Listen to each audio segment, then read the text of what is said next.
Good evening. Hi, folks.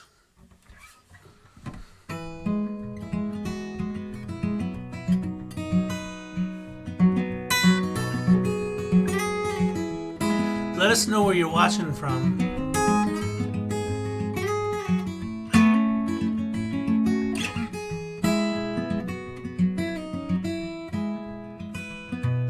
Welcome to Opening Doors.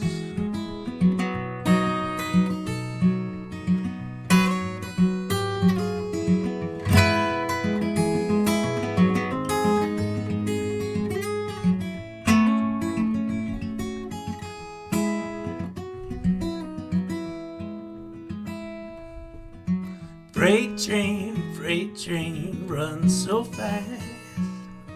Freight train, runs so fast. Please don't tell what train I'm on, so they won't know what route I've gone. This seemed like an appropriate song to start with today. Elizabeth Cotten comes from North Carolina. She was born in 1893, and her birthday was this past week on January 5th. Which brings us nicely to our guest tonight. Dom Flemons is from Arizona, but he got his musical start, or came to national notice, with the Carolina Chocolate Drops. Dom is a Grammy winner with the Carolina Chocolate Drops. He's been nominated for Grammy on his own for Black Cowboys for Best Folk Album. He put out his third solo album this past year, Prospect Hill, the American Songster Omnibus, or 2020. And Dom will be splitting donations for tonight's interview and performance with the Music Maker Relief Foundation. And Tim Duffy from the foundation will be joining us a little bit later to talk about the work that organization does. Hi, Doug. Hi, Red Yarn. Hi, Liz. Hi, Eva. Good to see y'all. Let me introduce and bring on camera Dom Flemons. Hey, Dom. Hey, how's it going, Alastair? I'm great, man. Good to see you. Yeah, great to see you as well. Thanks for having me on the program. So glad to have you. Been looking forward to this. Can you tell us a little bit about where you grew up, your first introduction to all this weird old music that we like? How'd that start for you? Oh, well, it was a funny sort of journey being in Phoenix, Arizona. Um, you know, I kind of just grew up listening to music that was on the radio at first, and a lot of that was like a lot of alternate music and things like that. But I guess when I was about 16 or 17, I saw a documentary on the history of rock and roll, and they had one episode that was dedicated to the folk music revival, and that really interested me. It got me deep into the music of people like Bob Dylan and Phil Oakes. Also, in that particular documentary, they had a small clip of Lightning Hopkins playing Mojo Hand, and that really kind of set a spark in my imagination for the blues. Even though at that time I wasn't quite sure what that was or what that meant, it allowed me to start a search that I began to go to my local library and started to try to figure out what all this old time music was about. And so I began to learn songs, and I began to meet different performers that were performing around Phoenix at first. And it continued from there. Correct me if I'm wrong, your heritage is African American and Mexican. Yeah. Were you exposed to Mexican music in the Phoenix area growing up? Was that part of the local scene, or was that just as distant there as it is up here? Well, it matters how you think about it. I went to many different like folkloric performances because of course in Arizona the Mexican population is the dominant demographic in the state, and so there were a lot of different presentations of traditional Mexican music around. I wouldn't say I necessarily performed Mexican music per se. For a short time in high school, I seconded as a guitar player in a small rondalla, which is a Mexican string band, and I played harmonica and guitar for a season or so with them. That was back when I was first starting, but Okay. of course I was always open to different ways to get my music out there.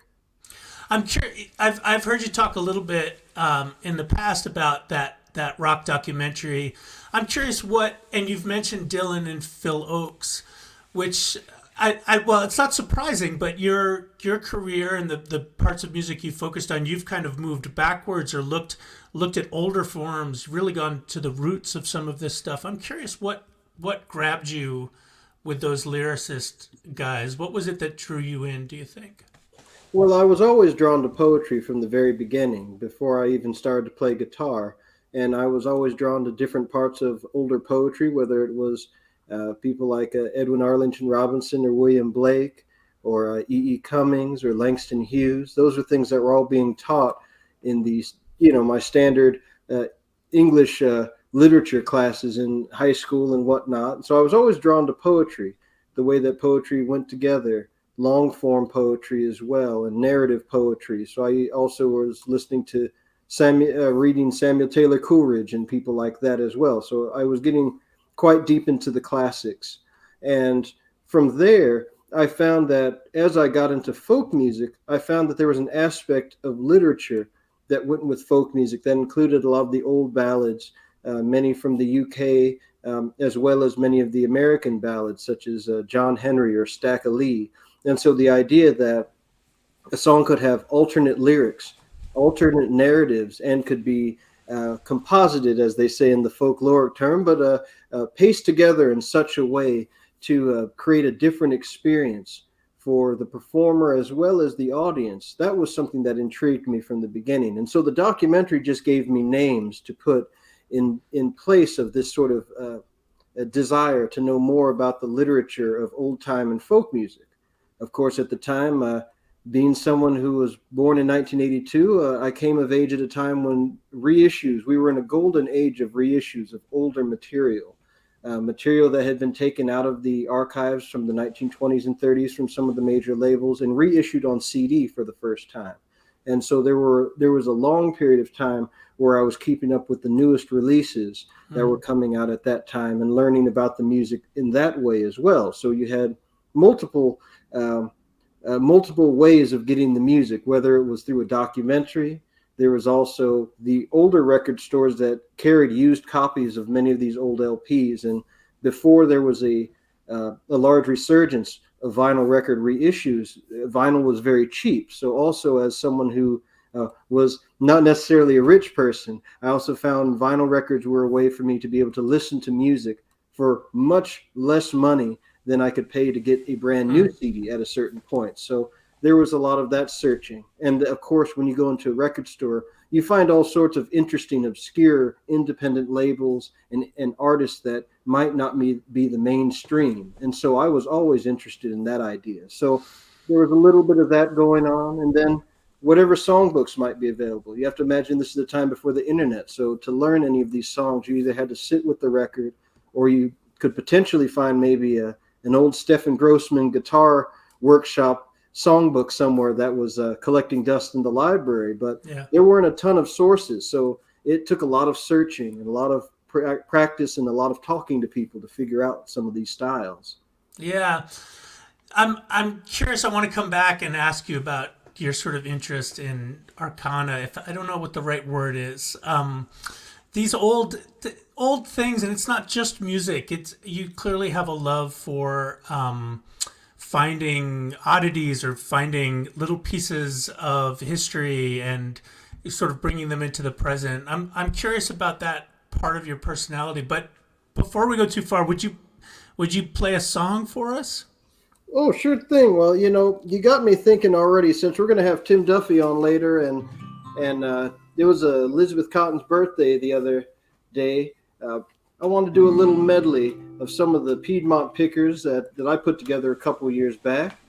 I'll start off with a little bit of Elizabeth Cotton. I'll switch it out today and do a little bit of "Oh Baby, It Ain't No Lie," which is one that Elizabeth Cotton wrote when she was a young girl. And then I'll play a little bit of Etta Baker and her version of "Railroad Bill." And Etta Baker was a legacy music maker artist, and Tim can talk about her a little bit. And then I'll play a little bit of the Cannonball Blues from Leslie Riddle, who is a African-American musician who's gotten a little more acclaim over the years because he traveled with A.P. Carter when A.P. was collecting songs for his group, the original Carter Family. But we'll start with Oh Baby It Ain't No Lie. I'll do this instrumental just to show off a little bit of this beautiful Piedmont picking. And when I was back in Arizona, I fell in love with the music of Elizabeth Cotten, and that's what really got me wanting to go to North Carolina in the first place. So here's a little bit of what I picked up.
Yeah, man. I love it. We were talking before the show.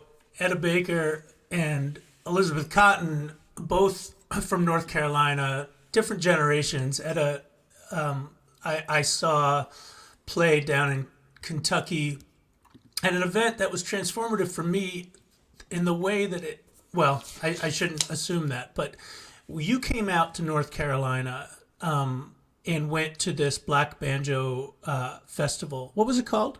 No, it was the Black Banjo Gathering. Yeah, it was. It was.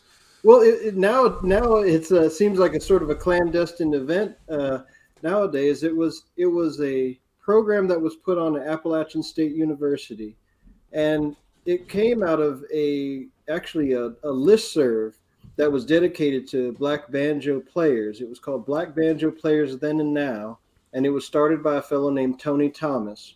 And what had happened was that Tony had noticed that there was uh, quite a bit of information on African American banjo playing that could be found in the archives. And when he tried to bring this information to the forefront, he found that he had gotten a lot of flack. So he decided to make his own listserv that would be just dedicated to talking about African American banjo players, but then it eventually turned into African American string bands and the string band traditions that they all represent. Because of course the study of African American folk music generally tends to be relegated to the study of blues and gospel and spiritual music. But string band music has always sort of had a nebulous role in the documentation of African American music, because of course it is connected in some ways to antebellum times and slave culture, but it's also interrelated to country music and bluegrass music. And so the discussion of African American participation or influence, that was still a fairly new conversation when you get to the early 2000s. And so nevertheless, this listserv grew, and there were a lot of different people, white and black, scholars and non-scholars, that wanted to know more information about African American string band music. And so the gathering then developed and manifested itself during the traditional music week at Appalachian State University, actually under the guidance of a woman by the name of Dr. Cecilia Conway, who wrote one of the first major books on African American string band music called Black Banjo Echoes in Appalachia. Mm-hmm. And she also released a companion CD on Smithsonian Folkways called Black Banjo Players or Black Banjo Songsters of North Carolina and Virginia. And so those are sort of the big groundbreaking movements that were happening. So in 2005, this gathering comes together. I was a part of it as a participant. My former bandmate Rhiannon Giddens was also a part of it. And also Tony Thomas from the listserv, Dr. Cecilia Conway. There were two African musicians, Shekem Alejabate from Mali, who played the ubone, which is a small boat-like instrument, played for the royal court. And then there was a fellow by the name of Daniel Jata, who played an instrument called the akonting, which is a folk instrument from the Gambia. And it was actually almost looks like a giant 5-string banjo, but of course this one has one short string and 2 long strings on it, so it's a slightly different instrument. But these traditions were interconnected. There were also other people that would have an influence on me, as many others, when it comes to the research of African American participation in this type of music. Bela Fleck was there. He had just come back from Africa and was there just as an observer of the event. Tony Trishka was there. Also, a music maker artist by the name of Aljamae Hinton, who was also a guitarist and a banjo player. She was there. Okay. Mike Seeger, who would have a great influence on me. I got to meet him there, as well as Joe Thompson and Bob Carlin, who would also have a very profound effect on my life as I began to work with Joe Thompson shortly after the gathering. Yeah. I want to talk a little about Joe Thompson. First of all, I'm struck by, as we talk, so I'm 10 years older than you. We're generally of the same generation, but even in those 10 years, I sense the changing direction of the folk music community. In the way when I was growing up, some of my first influences, first people I heard do music like this were Taj Mahal. Well, Taj Mahal was a big one. I learned about Piedmont picking from Taj, and my group of friends in high school, we discovered him and, thought he was great. But as I started to play music, I spent a lot of time looking around and saying, where are the black musicians doing this music that comes from black tradition? As I spent many more years doing this, and over the years I opened for folks like Guy Davis, and sort of here and there you find people. I don't think it wasn't that people weren't around, but there certainly weren't a lot of these kinds of gatherings and conferences that were bringing focused attention to a sort of an Afrocentric musical experience, and connecting dots between Africa and America, and gathering black community. This feels like something that is a generational shift.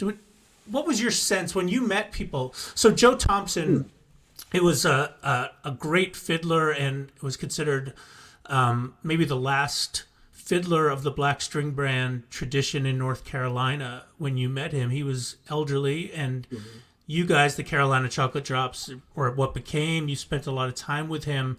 What was his reaction to an event like this? Did he sort of take it in stride, or was it sort of like, where's this been for the last 70 years of my life? Or what was your impression? Well, it was interesting with Joe specifically, because Joe had always wanted to see more black participation within his musical tradition.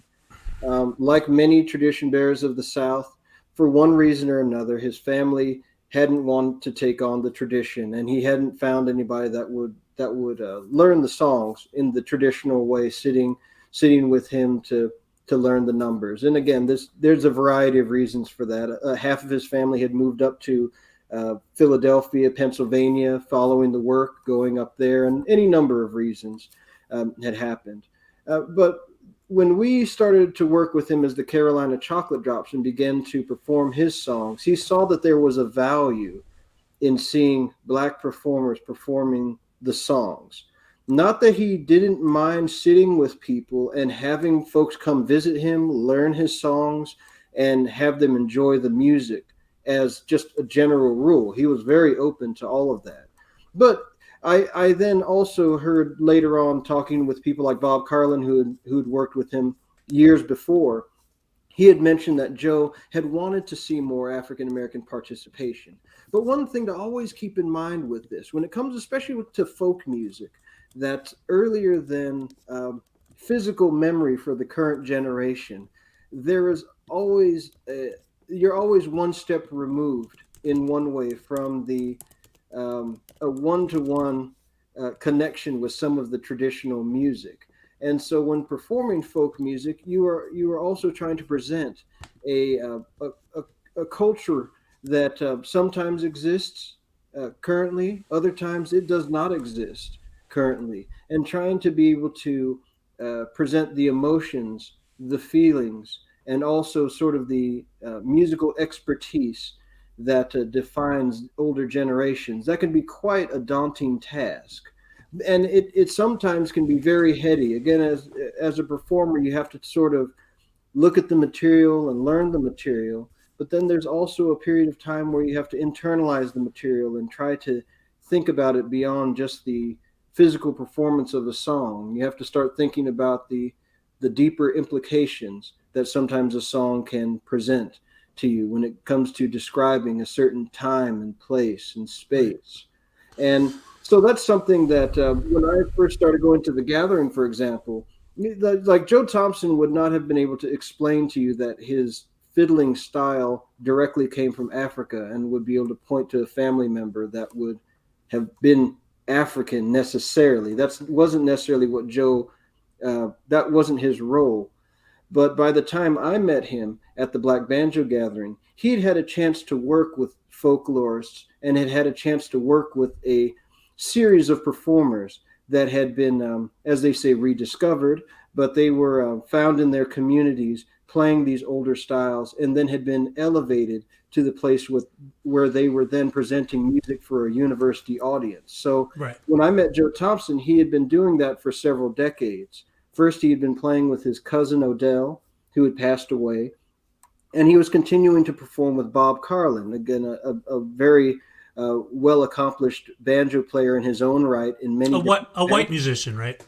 what now? A white musician. Oh, yeah, a white musician Yeah. who's an accomplished banjo player, who's a scholar in the instrument itself. He also Yeah. worked with John Hartford in the Aeroplane Band, and is a very accomplished old time music performer.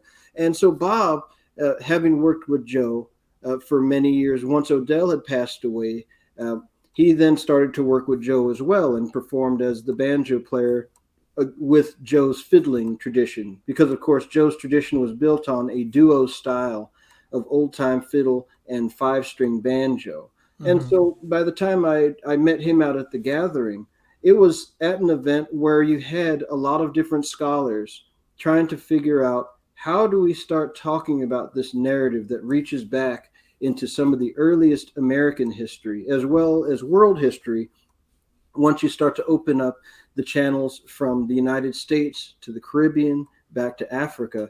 What are the best ways to bring all of this information into one room and present it to an American public? So Joe Thompson was amongst all of these performers. And of course, on my end, going from the early folk music that I spoke about before, hearing the music of people like Leadbelly and Woody Guthrie, going back farther into the music of the 1920s with people like Charlie Patton or the Mississippi Sheiks. When I met Joe Thompson, I was able to make a connection to the early songster traditions that are a part of the earliest parts of blues history. And I found that there was a connection in the type of string band music that Joe Thompson was doing that connected to people like Charlie Patton and Leadbelly.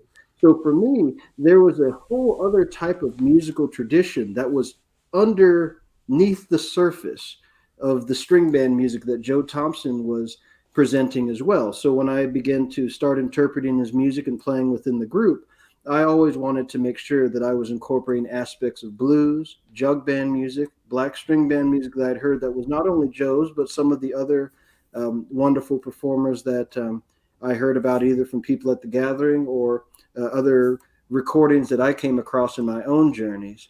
But it became a composite of trying to show what made African American string band music so special and unique, because it wasn't always a straight path. There were many, there was a lot of common repertoire that you had to kind of look through. You had to find some of the subtleties of what some of the black string bands that recorded were doing. And then also, many of these string bands were so underrepresented in terms of just the volume of recording compared to white string bands. There was also a period of time of trying to understand the subtleties of regional style compared to what would be maybe racial or ethnic styles, because there was a lot of that as well. So when we did the Chocolate Drops, there was a lot of work that had to be done to learn the traditional music as Joe Thompson was playing it, but then also in presenting it, how do we present it in a way that would seem modern and also would be presenting a fuller, more broad, and more diverse narrative that may or may not have been a part of the general narrative of folk music history at that particular time. I want to break there for a second. And so for folks who don't know, this is the Carolina Chocolate Drops. You guys formed in what year? It was 2000. That was we had started a group called Sankofa Strings in 2005. Okay. And then by the beginning of 2006, I had moved out to North Carolina, and that was when we began the Carolina Chocolate Drops. Okay. And we had started a group with Rhiannon, who's sitting in the middle next to me, and a third fellow, Justin Robinson, who's not pictured here. This is actually the second version of the group, where we had Hubby Jenkins, who is a performer from New York City, who I had met in my journeys. He works with the Jalopy Theater up in Brooklyn a lot. And then Layla McCalla. And Layla McCalla was someone that Tim Duffy and I had learned about at the same time. And Tim put out her first album, Very Colored Songs. And then I had her guest on the second major label album that the Chocolate Drops had done, Leaving Eden. I had her guest on the song Leaving Eden, the title track. And that was what led her to begin her career in playing music. And so we had there was for me, there was always a notion of being able to open a doorway or open a pathway. And of course, this goes back to my upbringing. So my my my parents, my father, his father, my grandfather, was a preacher in the Church of God in Christ. He was a traveling minister in the Upper Arizona um, quadrant of the district up there. So he was very much a holiness person that was about putting his hands on the people and really connecting with people on the ground level. And that was a part of my upbringing. So he had a very, very, very old timey way that he lived, and on the other side, though, my mother, who's Mexican by heritage, uh, she was raised by her stepfather, and her stepfather, his name was Bill Dickey, and he was a middle class black man from Pennsylvania, and he came to Arizona, and his family. Um, they were part of the civil rights movement of Phoenix, and so they were very prominent business people. So my ideas of blackness are very diverse. I grew up with people in my family that were from upper class, lower class, middle class, also coming from country backgrounds from the South, as well as urban backgrounds. So the idea of black music has always been very broad. My parents were into a lot of R&B and soul, and my grandparents on my mom's side were deep into jazz and bebop, and so there was that aspect of the black community and what black music was and is. But there was always a notion that from where they stood with the struggles they had to fight, me as a grandchild or as a descendant of these special people that were part of a special generation, the world was my oyster, and there was always a notion that when you go into a room, you are supposed to be there. And there are a lot of people in my family who were the first non-white people to do things in Phoenix. And so for me, when I went out to North Carolina and went to the gathering, and also how I approach music is that I'm supposed to be there. And when I find history that may be lesser known, part of the goal is to present it so that people can know that this history was there in spite of whether we knew about it or not. It's still valid history that is a part of the narrative. And I think that that's something that's continues to be a very important struggle, as well as a very important learning and teaching moment for anybody who's into folk music. Yeah, there's so much to dig into there, Dom. One thing that the first time I heard of the Chocolate Drops, I thought, here we go. This is a group. I've been waiting for this group to come along. You brought a lot of intentionality as a group. There was a lot of style. You're a handsome group of people, and you figured out a way to make this traditional music feel modern and alive. But it was married to, I know Rihanna has called herself an armchair ethnomusicologist. I mean, none of you went to school to study ethnomusicology, but in the same way that Pete Seeger and Mike and Peggy were performers who were steeped in the traditions, could speak, sort of translate with the scholar class, but then put the thing in motion, actually be able to perform the tunes and speak to a crowd and do the living thing of performance. Seems very much what you guys did from the beginning. You brought, and some of that I imagine is tricky because there's a lot of code switching going on, to sort of switching between audiences, going from a college audience to being able to connect with older string band people. At the same time, what you talk about with Joe, I think is so crucial, is that, so often, having spent years in sort of folk circles and a lot of sort of head scratching and soul searching of, why are our gatherings so white? Where are the artists of color? Underneath that is, what are you doing to actually bring people to the table? how welcome do folks feel? But also, there's sort of a divide sometimes between the idea of what is sort of elevated to high art, who was asked to come speak to traditions, who is considered to be an expert, and who is considered more to be. It's sort of this folk art versus high art thing. And it seems to me that you guys came right through the middle of that and were able to translate as a new, young, college educated generation of Black folks doing this music.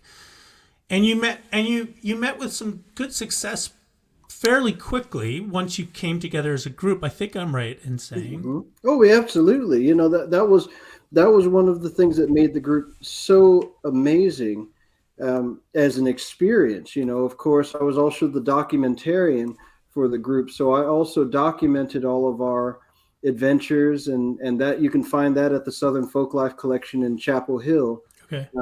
You know, my degree was in ancient literature and English, and so I studied written English, prose, poetry, and also, as I mentioned before, being a fan of music, I also was I've always been a very avid reader of books that concern music and also the thoughts of musicians. And so if I got into a particular performer, I would pick up a book of their interviews. I don't know, say someone like Tom Waits, for example, if I just threw something random out there. Or maybe recently I picked up a wonderful book from Happy Traum, that's the guitar styles of Brownie McGee. And I bought it because there is an autobiography in Brownie McGee's own words talking about his entire career. Mm-hmm. And those are the sort of things that I'm always drawn to.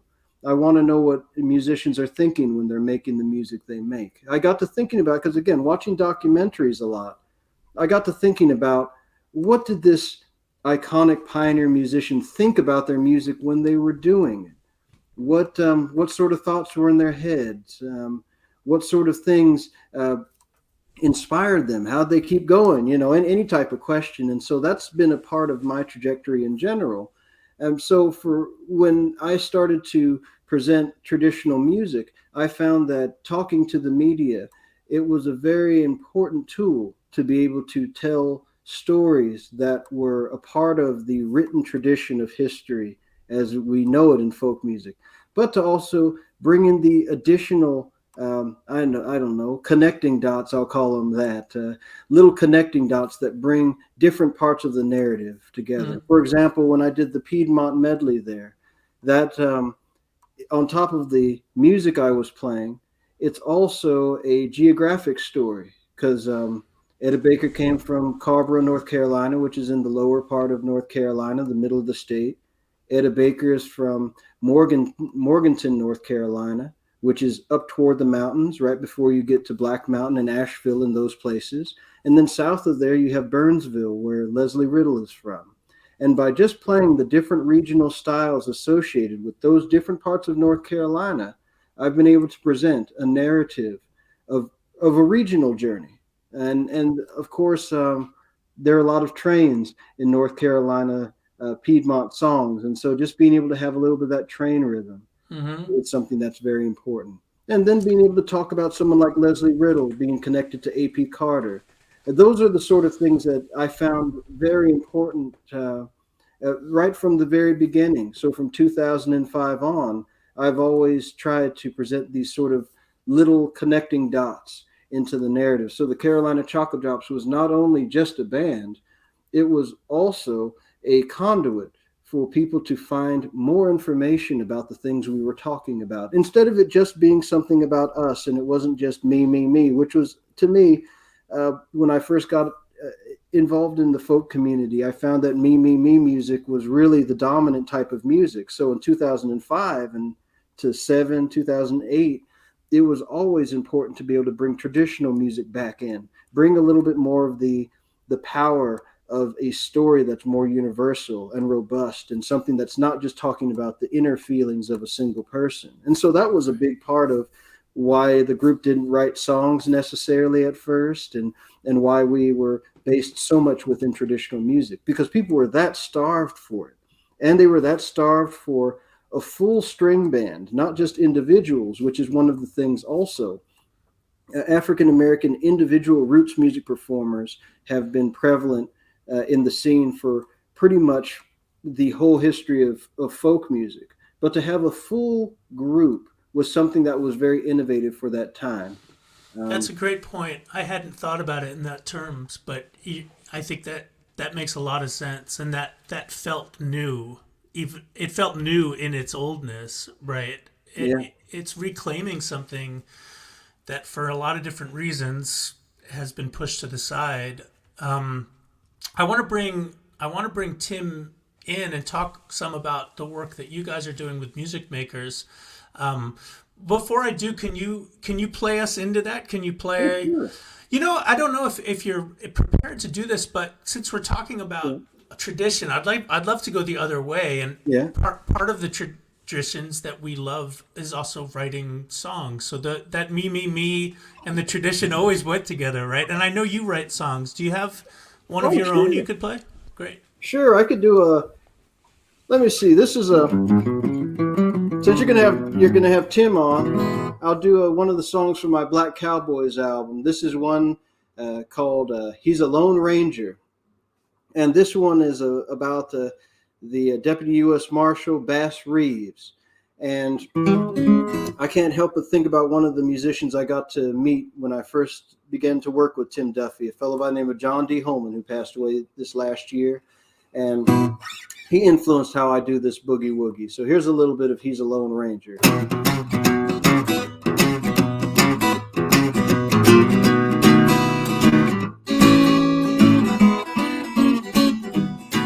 He's a U.S. Marshal and a Lone Ranger. He is a U.S. Marshal and a Lone Ranger. He is a Lone Ranger. Bass Reeves is his name. There was a man way out west, rode around this country with the star on his breast. Every white man and Indian tribe, he was the baddest man that ever was alive. He's a U.S. Marshal and a Lone Ranger. He's a Lone Ranger. Bass Reeves is his name. Broad-shouldered and 6 feet tall, rode a sorrel like an outrun a mall. Master of a pistol, master of disguise. He looked every man he caught now dead in the eyes, 'cause he's a U.S. Marshal and a Lone Ranger. He's a Lone Ranger. Bass Reeves is his name. Master called Bass Reeves to a gambling game. Bass's freedom was the stake that he made. Now Master cheated. You ought to heard the sound of Bass's hoof beats as Master hit the ground. Now he's a U.S. Marshal and a Lone Ranger. He's a Lone Ranger. Bass Reeves is his name.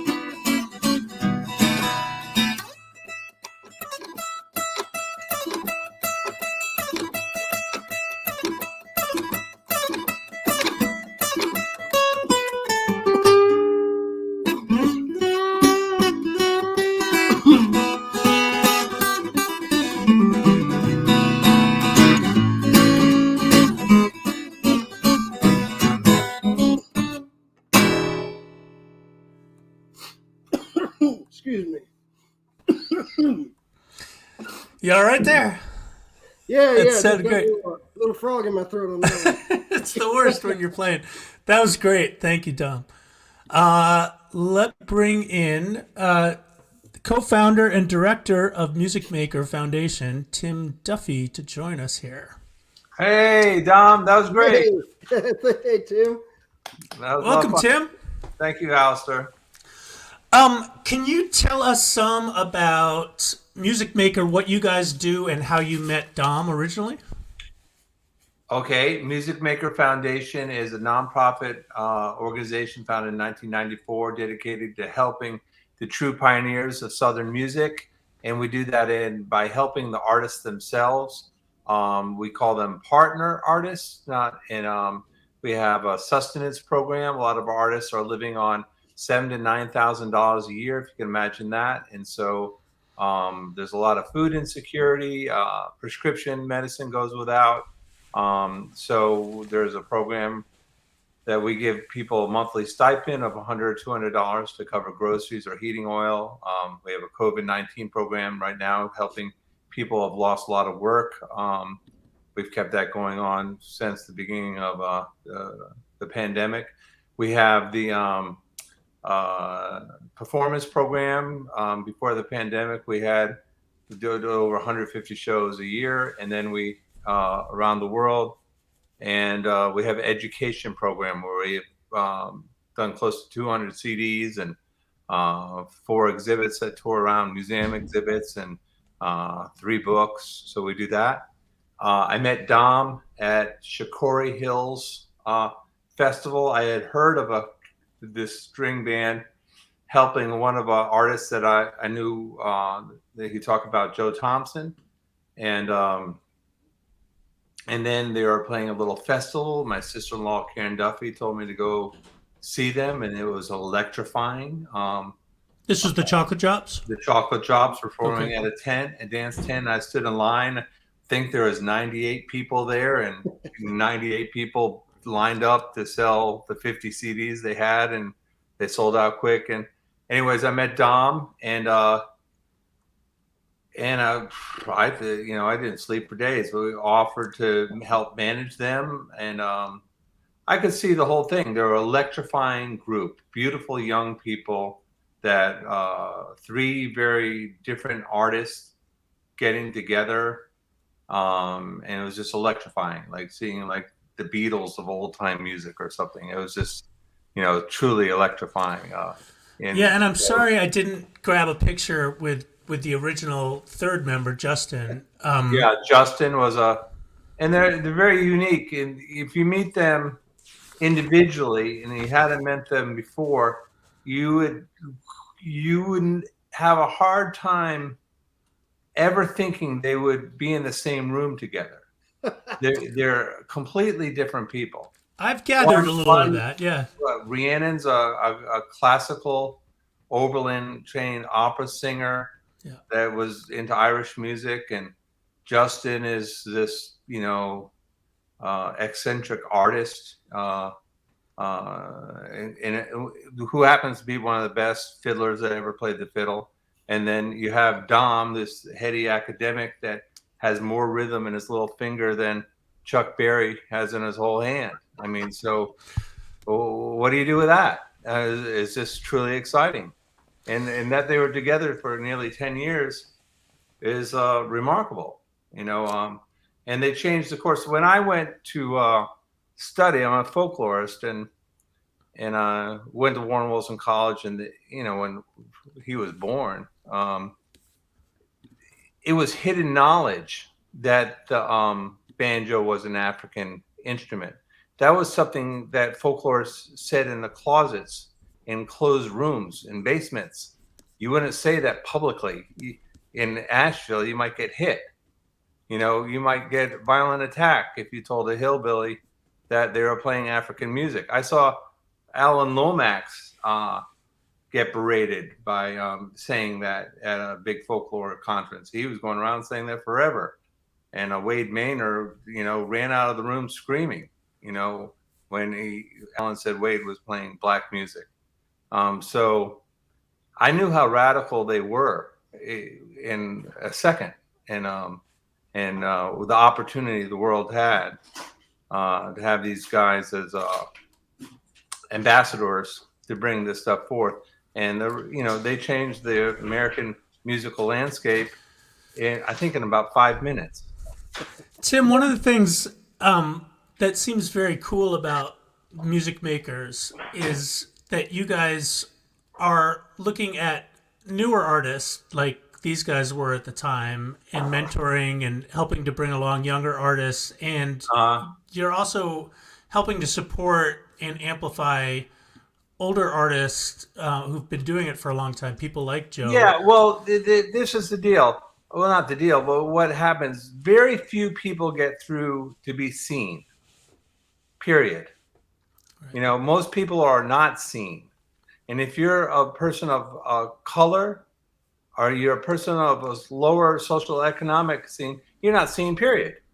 And then even if you want to get known in the music business, even if you try really hard, the vast majority are never seen. Even people like John and Alan Lomax, who spent their lives trying to find people. Alan told me, and it always stuck, he only saw the tip of the iceberg of music that was created in America. Like people like Etta Baker and Elizabeth Cotten, who got to see a black woman? A black woman was raped by their master. That was about all good a black woman was for. You know, that's the reality, and still kind of the reality. And that people like, but they were making music in the parlor and educating. Every bluesman I learned from or met was most 85% or 90% learned from their mothers. Who tells that story? You know, so nobody. We have Elizabeth Cotten and Etta Baker, a couple others, but there was tens of thousands of mothers teaching these people this music. So, like you said, I'm getting on my high horse, but we always encourage young people that come in and get the music. I think actually at that time I was getting CDs into distribution, and I was pleased that Dom actually checked out some of my CDs in the Arizona Public Library. Yep, that's true. And so we got the music out, however you can get it out there, and that's what we do. So the way we ask our kind viewers and listeners for donations on this program is that we share it with we send it to the artist, in this case Dom, and the artist split it with the organization. Oh, thanks. Oh yeah, man. Of their choice. Thank you, Dom. Dom's a hell of a board. He's been on my board since I don't know how many. Yeah. 2009, Tim. Yeah, a long time. That's what I wanted to ask. So Dom and I've been through the mill together. We've done all sorts of big things, and Dom's one of the greatest educated, most champion person. Every time I talk to him, I learn more about something I've been studying all my life. But it's just amazing what this guy knows. He's such a fountain of knowledge. It's incredibly deep. Dom, as a board member for the organization now, what's your focus with the group? What do you love about what this group's doing, and how are you paying it forward? Well, you know, there are a couple of different ways that Music Maker has helped me as well as many others for years. Of course, first there's the music, and when you support Music Maker, one of the things that Tim's been doing for a while is created a series called the Listener Circle.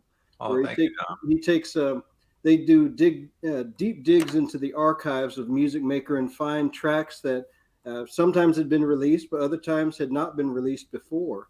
When it came to the Carolina Chocolate Drops, we put out 4 releases with Music Maker. And like Tim mentioned, being seen is one of the hardest things that can happen in the music industry.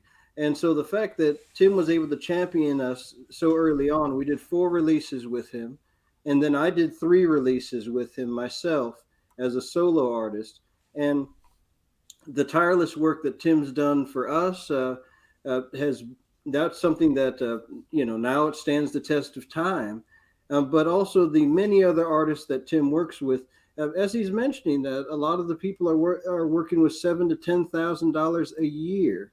And to be able to help empower a community organizer that is a musician in a rural community, and be able to give them just enough so that they can, have their music in front of them instead of having to choose between their music and their medicine.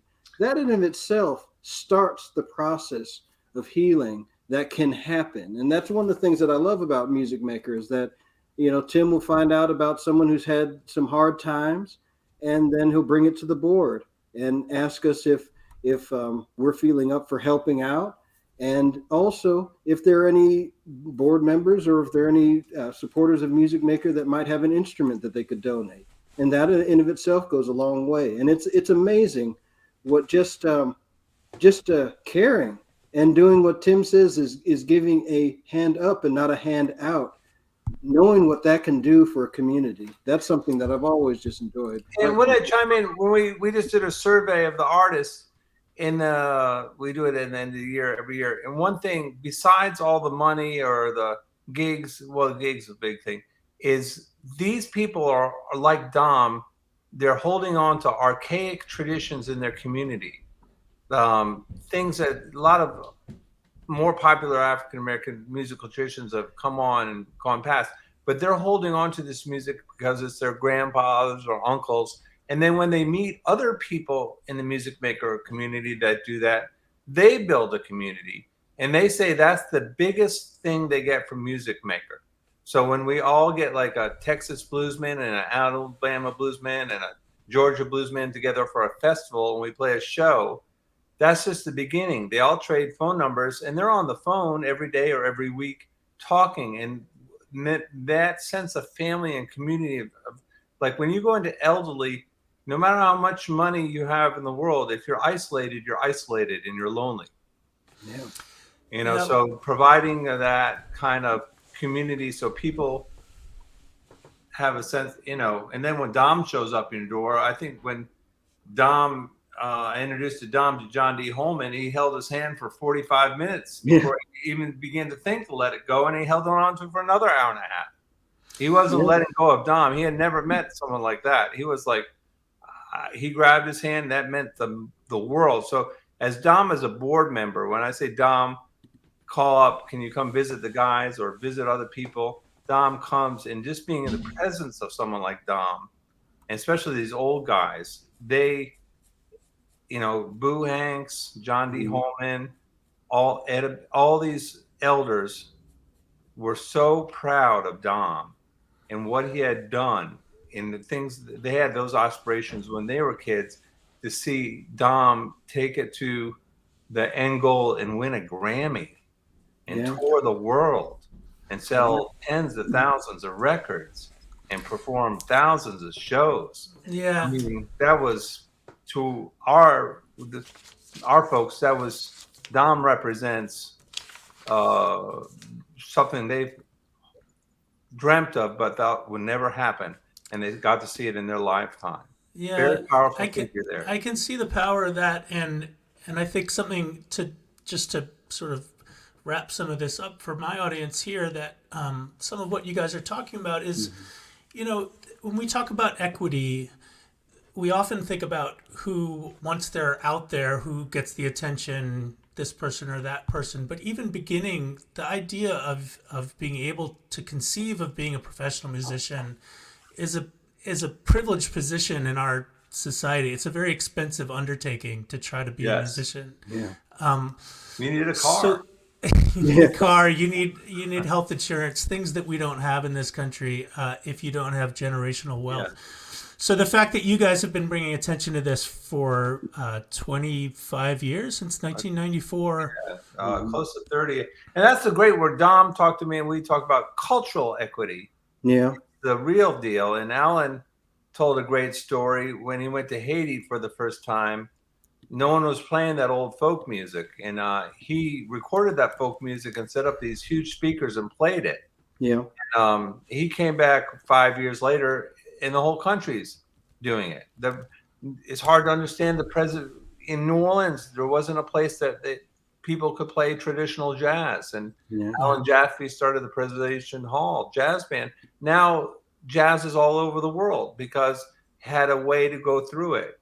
And so even like Etta Baker or Boo Hanks and our Dom gets these CDs in these little public libraries in rural communities, and the youth are always watching. And so that's, I think, in a sense, Dom and I really strive for this cultural equity as a core of what Music Maker does, and I know that's a core of what Dom is all about. Oh yeah, absolutely. And when I think about, Tim was mentioning that meeting with John D. Holman. See, Tim's album Bull Durham Blues was the very first album I found of Music Maker. That was back in the Phoenix Public Library, as he mentioned. So when I first met Tim, I mentioned to him, "Oh, you run Music Maker," and so I think Tim was surprised that I knew what Music Maker. I was. And so even that is a part of the work that I've tried to do, is when meeting people, reaching out and letting them know that their work has helped me on my own journey. So when later on, when we first got to hanging out, Tim just said, "Hey, do you want to meet John D?" And I said, "Okay." And, I'm thinking at some point we'll meet John D, because of course, as someone seeing John D on a record, I assumed that John D might have been inaccessible. But Tim just picked up the phone and said, "Hey, John D, come on over."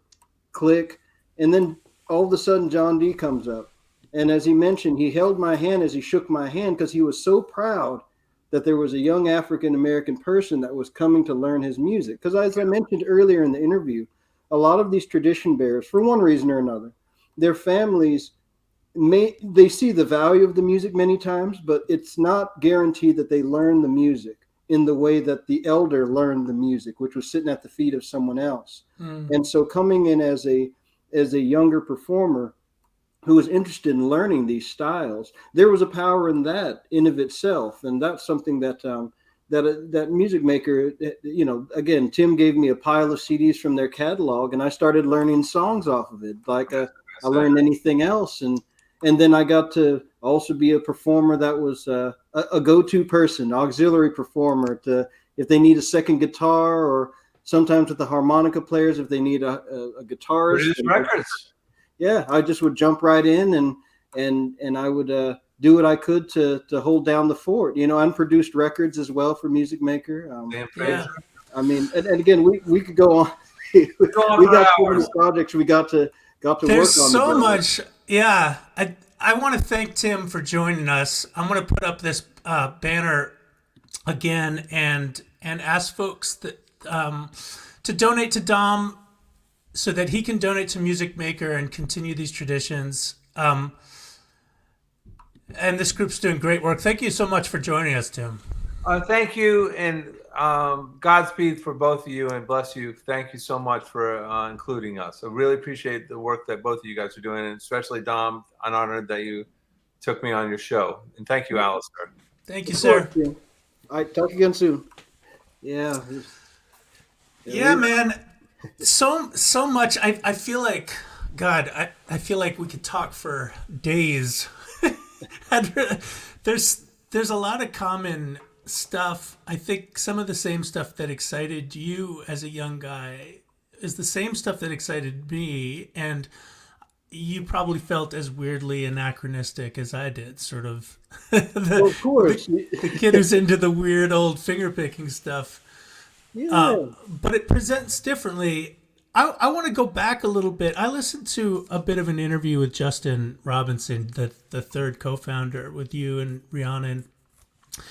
And he touched on an experience that was powerful for him. And I want to get your thoughts on this, that once you guys created yourselves as a band and you started performing, you started having some success, and you started getting a seat at the table, being invited to the conferences and the festivals, some of the opportunities that came up along the way, Justin felt smacked of something that felt troubling to him. And he talked in one interview about a gig you guys had that was on an old plantation, where you were playing as a string band and walking around and sort of making eye contact with the audience was there. This sort of feeling, it's something comedians sometimes talk about, that like getting the wrong laugh.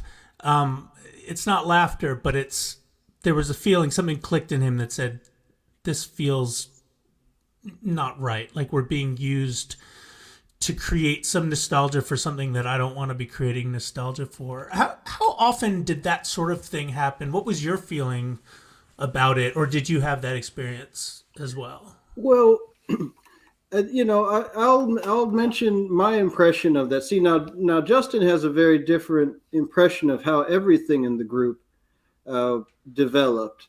But coming from Gastonia, North Carolina, he was very sensitive to very specific parts of Southern culture. Now, this particular gig that we're talking about was part of the Spoleto Festival over in South Carolina, over toward Charleston.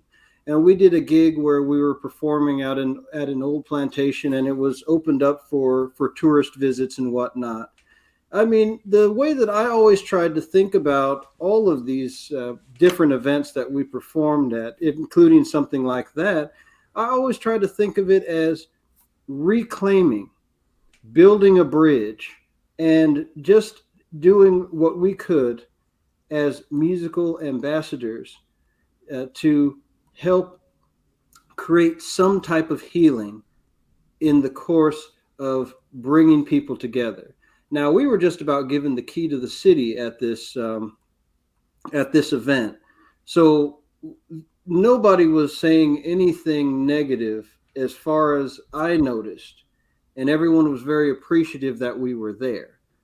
But again, with Justin, he was very sensitive to things like that. We were on an old plantation that had been a place where a lot of terrible things probably had happened. And he was really sensitive to those types of things.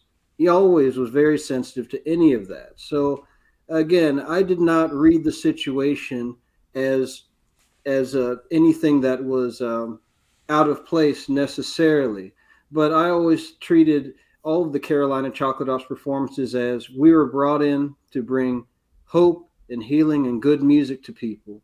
And I always treated every single gig in that manner. And because it is already a fine line to be able to play this old time music, but to feed into the negative aspects of the musical tradition that would negate anything that any progress that has been made socially, that's something that I never had advertised at all. So I always tried to treat it as something that was very positive. But again, as someone that's not originally from the South and the Deep South, as we were at that particular moment in South Carolina, he had a very different impression of how things were being discussed and how things were being presented.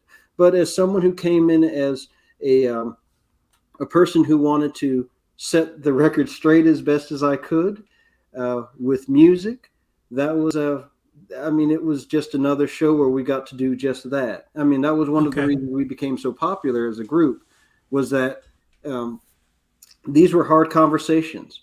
This was the material opened conversations up that, again, with very lighthearted material, we were able to open up some very heavy, deep conversations of American history. So to act like that this heaviness wasn't a part of it would be naive. But at the same time, to perform the music is always a place where you can find a bridge. And for me, I always tried to make sure that that bridge went toward a progressive place where the audience could then imagine that a banjo player could be anybody, instead of it just being one idea or one archetype. Right. And that was something that was very important for me the whole time that the group was going on. And of course, ultimately, this is one of the reasons that Justin decided to leave over time, is he had trouble connecting with the audience in a way that he had learned to play old time music, which came from playing with friends in small circles. And once we expanded out into an international touring unit, that became much less comfortable for him as an individual, which ultimately led him to have to leave the road.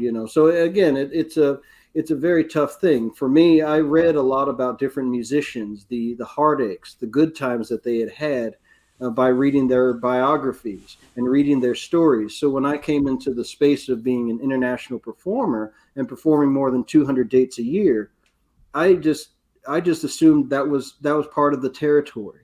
And so I was always trying to push in a progressive direction so that the music itself could expand. And so that was something that's just a part of my personality. I'm a workhorse in that type of way. So that's and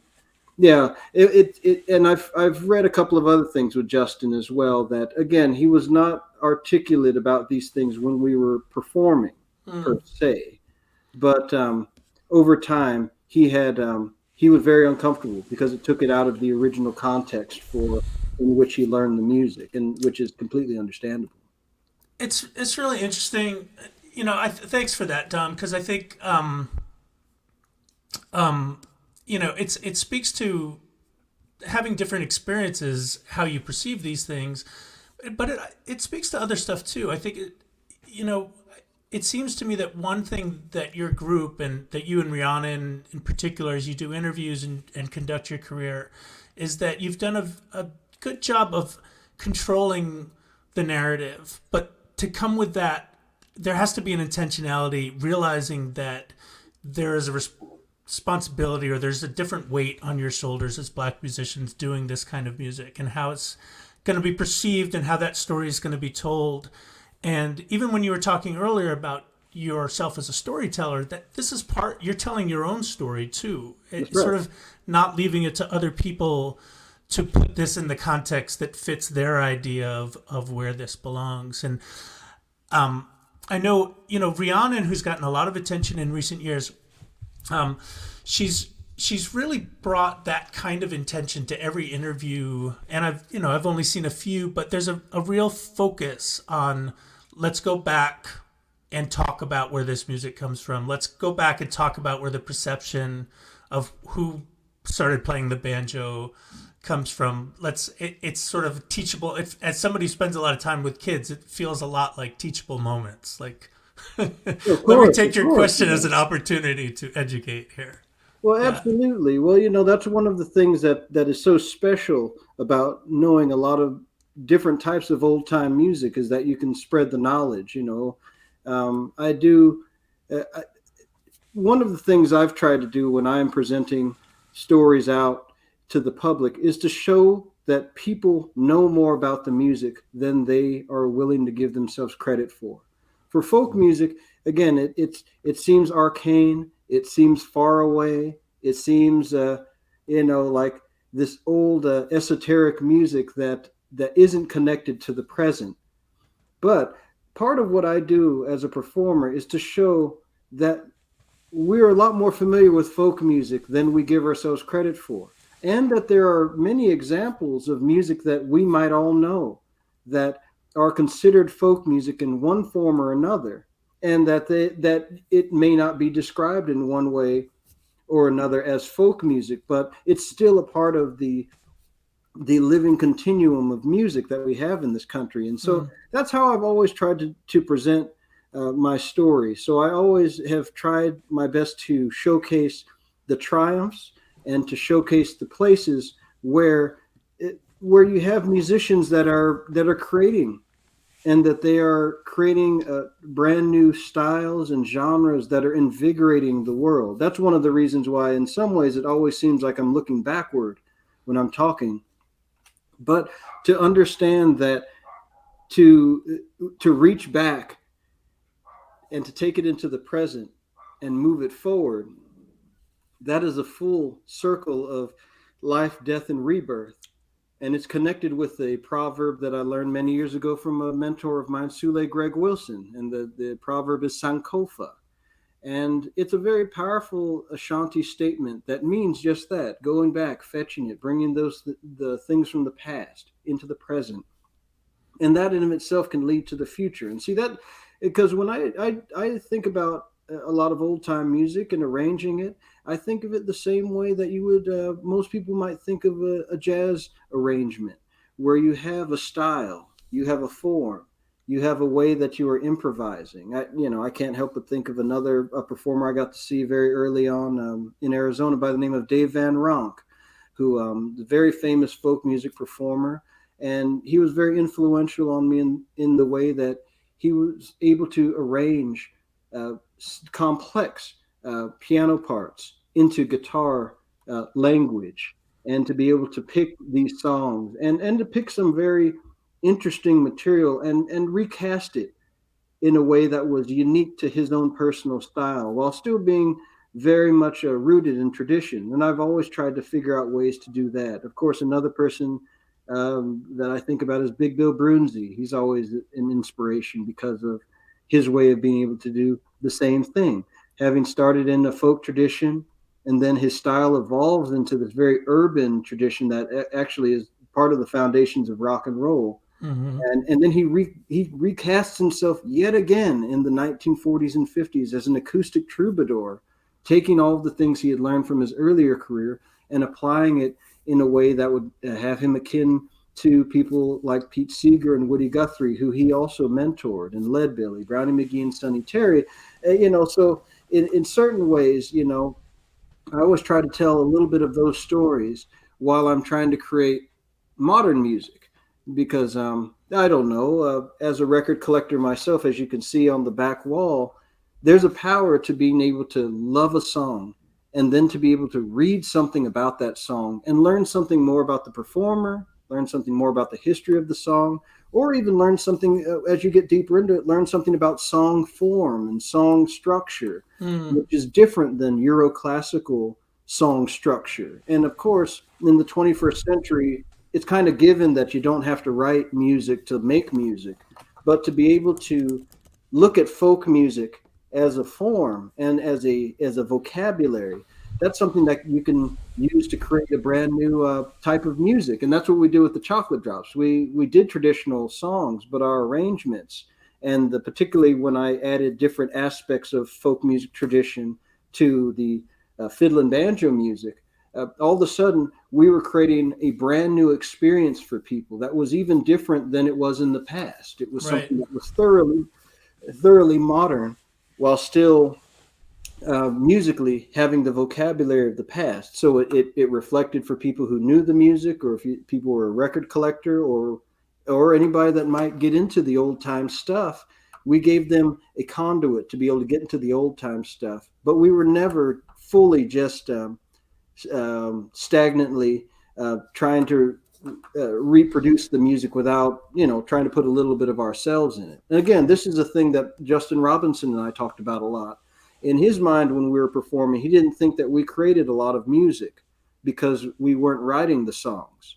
But I felt we created a lot of music with the unique arrangements that we performed within that group. So there was always a little bit of tension of when it even came to the way that we decided to articulate what was our message, what was our art, everything like that. And early on in the group, I was the one that would collect all of the material, do the A&R work, put the albums together, give that to the record label, and then we would come and cut all the material, and then I would sequence the records as well. So when it came to the documentation and the packaging, that was me doing that. Justin and Rhiannon really didn't like to be bothered with things like that. And I had the artistic and the librarian's notion of how to, document and annotate all of our music, that I was always the go-to for that. So when it came to packaging, that was something that I also tried to do, was make sure that we had exciting packaging that would reflect the modern era,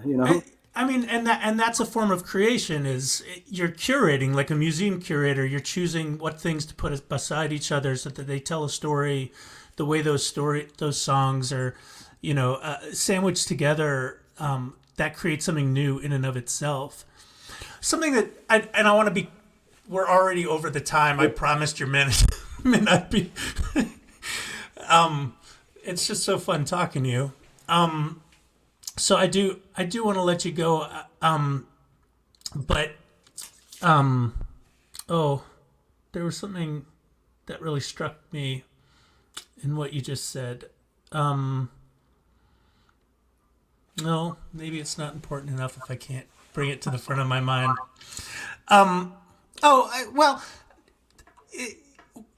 In thinking about going back to my earlier this question that I had as a young man, which was, as somebody who was drawn to this roots music, Dave Van Ronk was a big hero for me, Dylan, John Prine, but I kept going backwards, Woody Guthrie, Pete Seeger, and then discovered Elizabeth Cotton and Leadbelly. All these folks, Mississippi John Hurt, I would sit around and wonder as a young man, where are the artists of color in this field? And it's taken me decades and increasingly trying to be part of the solution to that question, that there's a lot that white gatekeepers can be doing that haven't always been doing, to make sure that those doors are not just open, but that people are called to, we want you here, we want to learn, we want to commune.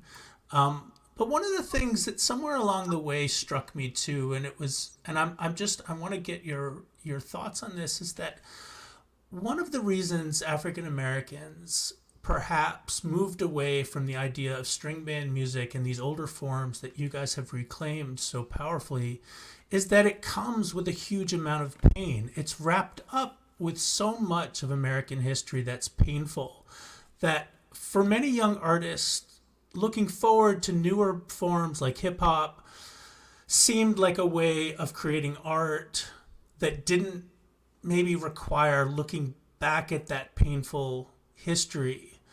But it seems that there's change afoot. Some of the folks I work with regularly, Reggie Harris is somebody that I have a regular program with. Reggie's been doing this his whole life, right? Yeah. His whole life of 70 years. But I see more and more young performers of color coming in, and it strikes me that you guys have a lot to do with that. That you haven't just gone through a door yourself, but that you and other groups like you have made younger performers of color say, maybe this is a place that I can find an audience, maybe this is a place that I can find community, and maybe it's a place that I can control some of the narrative. If I'm going to delve into these painful historical musical forms, the stuff that about them that's painful, I can do it in a way that I can tell the story and reclaim that story. That's a huge, big matzo ball of a question to throw at you, but do you have thoughts on that? Did you experience any of that yourself? Did you ever feel that this music carried too much pain, or right from the beginning, did you feel like, I want to go to all the complexity and richness of that music? Well, for me, I wanted to face all of that complexity head on. I was so drawn to, again, being a literature fan and a history fan, I found that the music was so illuminating when it came to describing history that wasn't necessarily in books, and also describing people's thoughts about history outside of the books as well, because there are songs that have commentary about well-known events through history, and they have different perspectives based on what the history might say compared to what the people are saying. And that was something that was always of interest to me. And of course, as I got further into the old-timey music, I found that there was a lot of pain. There was a lot of racial injustice that was a part of the history. But that was always part of the fuel for showcasing the stories for me. It was always, in some ways, it was allowing me to be able to take those, some of those musicians who did not get their rightful due. People like Papa Charlie Jackson or Gus Cannon are two examples of fine musicians who made a lot of recordings, but they both died penniless and died with no one knowing about them until you had record collectors begin to start compiling their music together in one form or another. And Gus Cannon got to perform again in the 50s and the 60s as an older man. But there are so many different performers that never got that due. So as a modern performer, to be able to perform in those old styles and in some ways do a bit of character acting to be able to present those styles in a fashion that is recognizable as an older style or as a folk form, I think that's something that I've always thought is that's always been a very important piece of the puzzle for me. And with the Carolina Chocolate Drops, it was very important as well to be able to be a group that could perform the old-timey music. And again, we took our cues. You know, it's funny, Tim mentioned the Beatles. I incorporated the Beatles used to do a bow that was all in unison at the end of their shows. And I incorporated that into the Carolina Chocolate Drops whenever we finished a show. And you can find a lot of pictures of us doing this. We had a bow that was uniform right at the end of the show that we would do. That was very formal. And that was, you know, so we were always trying to take smaller ideas, theatrical ideas from performers who had done really well, like the Beatles. That bow alone was one thing that we used. And I use that a lot in my solo shows, especially when I've had a band. We do a unison bow. Also, we were drawn in by people like the New Lost City Ramblers, because we were three individual artists who had individual repertoires and perspectives on the music we were playing. And then we had come together as a collective unit. And that was how the original group was put together. So in some ways, we were very similar to the New Lost City Ramblers, where people love old time music on record, but they would rather see it played live. And they'd rather see it played by current groups, whoever the current group might be. And that was something that we were able to present as sort of a new version of the New Lost City Ramblers. Of course, then I was connected to Mike, and I got to know all four of the New Lost City Ramblers over the years. And so I took a lot of ideas from them and their advice of how to present music in a collective aspect. And so just doing that alone allowed for not only a new generation of people to be able to start performing the music, because we were a group that was performing these old time styles, but it also allowed for people that were not white to look and see that there had been a group that had existed. Because you have to imagine, again, this is a little bit heady to think about, but at that time, African American performers were only solo performers for the most part. And there might be a mixed race band, or there might be a solo blues singer or fiddler or something like that. But to have an all African American group that was performing this old time music that was rooted in African American tradition, that was of such a powerful combination. And I had been busking on the street for 5 years by the time the groups had been brought together. And we got a standing ovation at every single show of the Carolina Chocolate Drops. And I knew that was a rarity. It was something that was much bigger than just the music, even though they loved the music and we tried to make that exciting.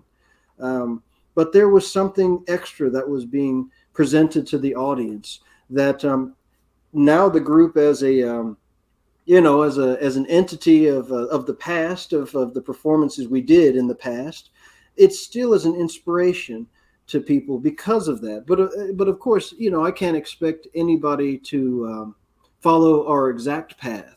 There are just a few performers that are doing deeply rooted traditional music as the forefront of their repertoire. But it's still the same thing that I saw when we first started the group. Mostly singer-songwriters, or maybe blues performers are the main African-American roots performers. But people that are using traditional music as the forefront of their repertoire and presenting that in an academic sort of way, that's still something that we haven't seen a lot of. But the group as a symbol has we got to go to so many places, and we got to do so many different amazing performances and play at many different venues, that we were able to open the doors in the way that, the presenters then saw that there was a value to having a broader palette to what they're presenting on stage, which again, it isn't something that we necessarily tried to, we never tried to hit it home so hard that we were trying to be offensive to anybody. But we always made a point to mention that the doors need to be open. The people who were speaking about the academic explanation of African American folk music traditions, we knew that needed to be expanded in some type of way. Of course, there are new questions that a lot of the younger people are having to deal with now about representation that are much different than what we dealt with in the Chocolate Drops. But at our particular juncture, it was a moment when people were ready to see that history, and it wasn't going to be just met with opposition. And we were very fortunate that we were able to come in at such a time. And of course, we had the support of Music Maker, and as you've seen, Tim he's okay with breaking down some doors as well. So we were able to get our music presented as we wanted to present it, in a way that is very special, and it was still rooted in the tradition that we were wanting to present. And that was something that was very important about those first releases on Music Maker, is that Tim didn't try to mold our sound. And that was something that was so important, because many times when you begin to perform out as a band or as a musical entity, you are instantly met with feedback of what you should and shouldn't be doing. And the fact that we had 5 to 6 years where we were able to run things ourselves and run our own business as well, that was something that was very important, and we couldn't have done that without music makers of early participation with the group. And so, Yeah. we were very fortunate. It was like lightning in a bottle to be able to bring that particular group together. But again, now with all of the documentation, one of the things I tried to do is I tried to document every time I was given a CD at a radio station, at a board recording from a live performance. I put that all in the Southern Folklife collection, and there's about, I don't know, 10 or 12 linear feet worth of Chocolate Drops material laying around in there. Well, appreciate your work, both with the Chocolate Drops and on your own. And it's wonderful to see what you're continuing to do, Dom. I'll be following your story. I know this audience will. If you grant me a last couple of minutes here to do a little housekeeping, I'll come back and say goodbye.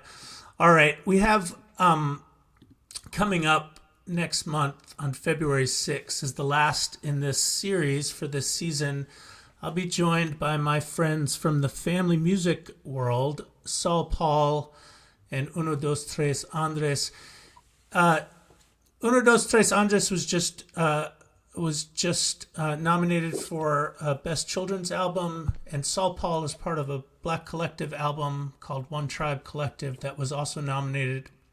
Both of these acts are part of a collective with me and 9 other folks called Family Music Forward that has been trying to change the conversation in that particular field.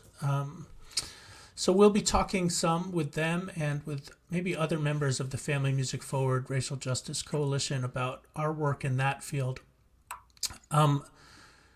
Opening Doors Race Conversation and Song is brought to you by the anti-racism team of the Melrose Unitarian Universalist Church and produced by Stacy Babb. Tom, thank you for joining us. We didn't get to as much music as I hoped, but there was so much conversation to dig into, and you've been very generous with your time.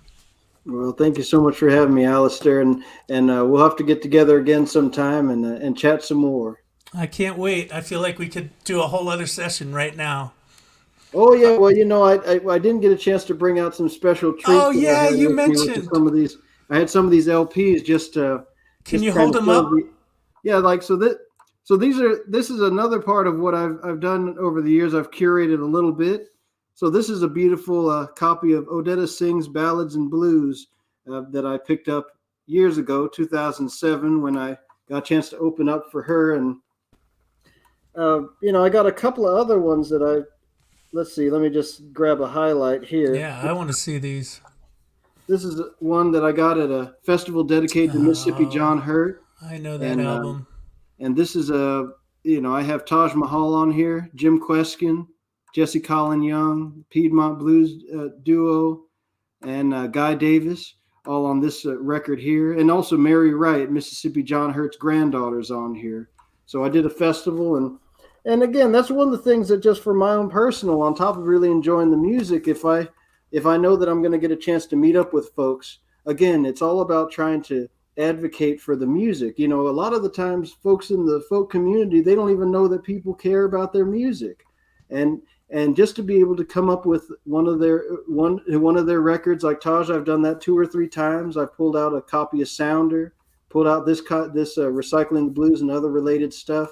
And just to see the way that any of these performers light up when they see these old records, and to be able to know that their music is translating forward to somebody else. That's something that you can do for someone, almost like the old song says, give me the roses while I live. And that's one of the things I try to live my musical life around is giving the roses while folks are here. And that's a beautiful thing I've had a chance to do many different times. It is beautiful. It's great that you've been able to make those connections and reconnect with some of those people, as you know, as fellow people who love roots music and tradition. We lose our legends by the month. So every opportunity you get to make those connections, and something I've been learning for myself is to give those roses while people are here with us too. We lose them along the way, and sometimes you don't get a chance tell them how meaningful they were to you. So I'm glad you figured that out earlier than I did. Well, I learned the thing I learned later on was carrying a camera. That was the one thing I found is, now that everybody has phones and they do selfies all the time, I wish I had kept a camera with me, and 12 years ago for a couple of different moments where I could have used a good picture just to have that memory in my mind, Yep. All right, Dom, I got to let you go. You've been too generous, and it's been a great pleasure. Thank you so much for joining us. Thank you so much. Thanks for having me on the program. Thank you again, Alex. All right. Thank you, everybody. Tune in next month. Take care, everybody. Please keep supporting Music Maker and keep supporting live music, whatever you do.